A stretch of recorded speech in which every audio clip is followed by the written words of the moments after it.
A suspected terrorist detonated an improvised low-tech explosive device inside a New York City subway passageway during Monday morning rush hour, injuring himself and 3 other people and causing chaos at one of the city's key traffic hubs.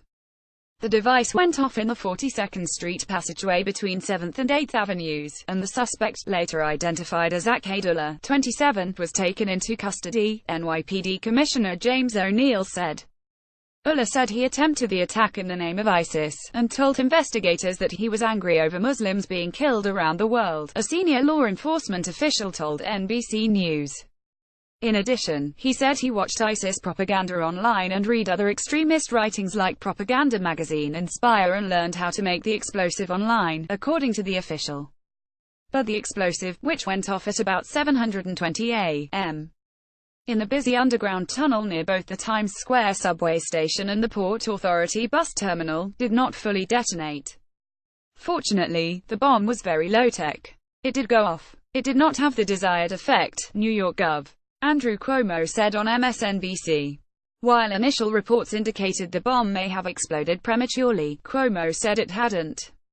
Our information is that he detonated the bomb. The explosive chemical in the bomb went off.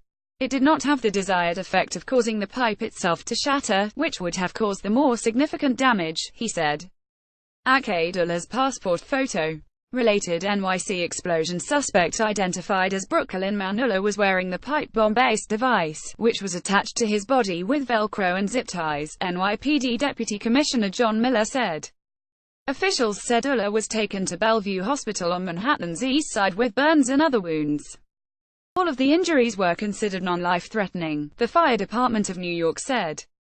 Earlier, law enforcement officials told NBC News that the suspect was the only person hurt and that he had received a minor injury. Ullah is a former taxi driver who was licensed from March 2012 to March 2015, according to the New York City Taxi and Limousine Commission.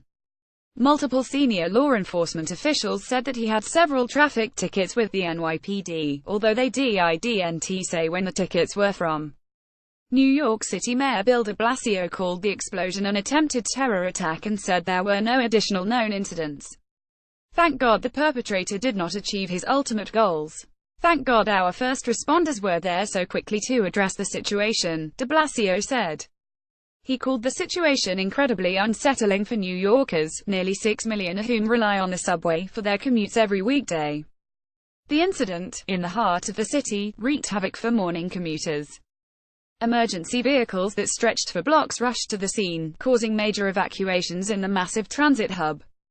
Subway lines were thrown into disarray, with at least 10 bypassing the Times Square and 42nd Street Port Authority stops.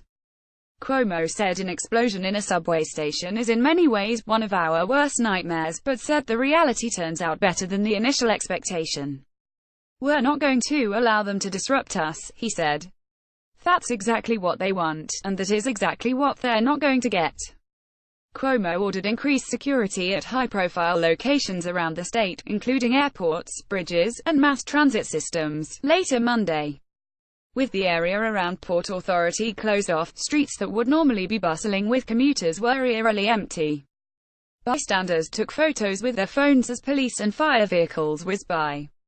2 students said they were about to enter the subway on their way to school when they heard the noise. I was about to swipe in my card and out of nowhere, we heard a really loud bang. Everyone said, get out, Ali, 18, who declined to give his last name, said. His friend Sadhu Chowdhury, 19, said the explosion sounded like it was deep inside. I was traumatized, he said. Another commuter, Isham Chowdhury, was on a bus bound for the Port Authority when the explosion went off. He said he got to the terminal about 10 minutes later. They were closing the entrance due to the attack. Everyone was calm, but we knew it wasn't normal, Chowdhury said. The escalators were shut. Simon Zamon, of Queens, sells coffee and pastries from a food cart several blocks from Port Authority, starting at 5 a.m. each day. He said many of his daily customers didn't stop by Monday morning. I lost a lot of customers today. My regulars come from New Jersey, Long Island, and Queens, he said. The incident came a mere 6 weeks after a truck driver deliberately drove down a bike path in Lower Manhattan, killing 8 people in the deadliest terror attack in New York City since Sept. 11, 2001. The Port Authority bus terminal is the nation's largest, with about 230,000 passengers passing through it on a typical weekday, its website says. President Donald Trump was briefed on the incident, White House spokeswoman Sarah Huckabee Sanders said. The FBI in New York asked for anyone with information about it to contact them. We are asking anyone with information about this morning's incident in the NYC subway at the Port Authority to contact the FBI at 800-CALL-FBI 800-225-5324, FBI New York at New York B. December 11, 2017.